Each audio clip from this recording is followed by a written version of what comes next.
cours d'aujourd'hui est dédié l'Irfoua Shelema de Rena Bat Jocelyne Brouria. Le problème qu'on a dans la vie, c'est que soit on est fâché avec Akadosh Baruch Hu, soit on peut se débrouiller tout seul. À quoi je fais allusion? Très souvent, l'homme, il se trouve dans une difficulté insurmontable. Il a beau faire tout ce qu'il peut, rien du tout. Et à ce moment-là, il se fâche contre Akadosh Baruch Hu. Il fait un procès contre Akadosh Baruch Hu. Vous imaginez la folie? Comment c'est possible? Et pourtant j'ai prié, pourtant j'ai tout fait, pourtant ceci, pourtant cela, et wallo. Donc pourquoi Hachem ne m'écoute pas? Pourquoi Hachem ne répond pas? Pourquoi Hachem ceci? Pourquoi Hachem cela?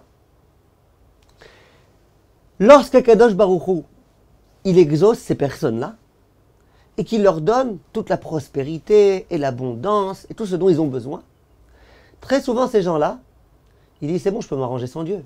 Bon allez, écoute, prier le matin, j'ai pas le temps, moi je suis trop pris dans mes affaires. Bon, le Chazal, il peut pas aller un peu plus vite. Ça va, on peut se sortir sans Hachem. Le bonhomme, il a un rendez-vous, il va pas prier avant le rendez-vous. Hachem fait en sorte que le rendez-vous se passe bien. Il peut se débrouiller tout seul, regarde tout l'argent qu'il a. Il peut se débrouiller tout seul. L'homme, soit il croit trop en Akadosh Baruch Hu, entre guillemets, ça veut dire quand ça va pas, il remet tout la faute sur Akadosh Baruch Hu, comme si c'est de la faute d'Akadosh Baruch Hu. Soit il peut se débrouiller sans Akadosh Baruch Hu. Vient, mes chers amis, le shofar. Quelle est la dimension d'un shofar? Pour qu'un shofar soit cachère, si je vous amène un shofar de 200 mètres, il est cachère ou pas? Oui. Si je vous amène un shofar de 1 cm et que vous arriviez à sonner dedans, il est cachère ou pas? Non. La taille du shofar, ça doit être un téphar, environ une main, la taille d'une main, 8 cm, et qui est un petit peu qui sort de devant, un petit peu qui sort de derrière. C'est-à-dire que quand je le tiens, même si je le tiens avec toute ma main, il faut qu'on le voit un petit peu des deux côtés. Première halakha du shofar. Deuxième halakha du shofar, il y a un côté qui est fin, l'autre côté qui est plus épais. Et on doit sonner dans le côté fin, et le son sort du côté qui est épais.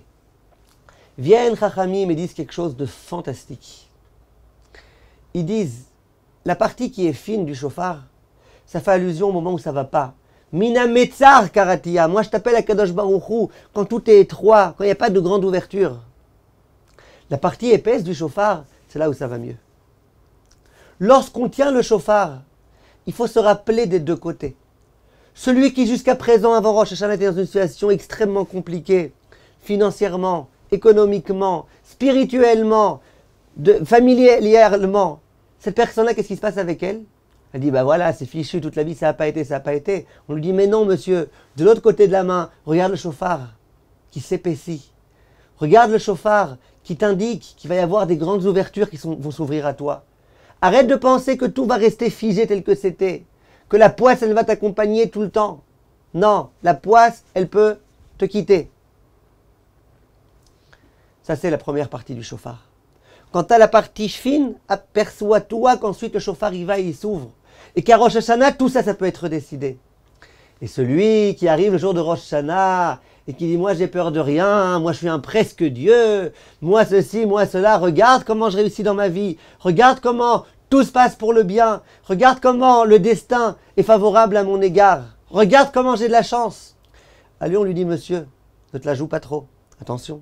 Souviens-toi que tu as besoin de Dieu, que tu as eu besoin de Dieu, que c'est Dieu qui t'a donné la réussite et que tu auras besoin de lui. » N'oublie pas que de l'autre côté du shofar, il y a un côté qui est beaucoup plus fin. C'est pas parce que tu as toujours réussi que tu devras forcément toujours réussir. Tout sera décidé à Rosh Hashanah. Tout sera décidé par rapport à la conviction que tu as dans le pouvoir d'Akadosh Baruch Hu de t'aider et de t'accompagner. Dans la modestie que tu vas avoir. Be'atzlacha, mes chers amis. Kol tov.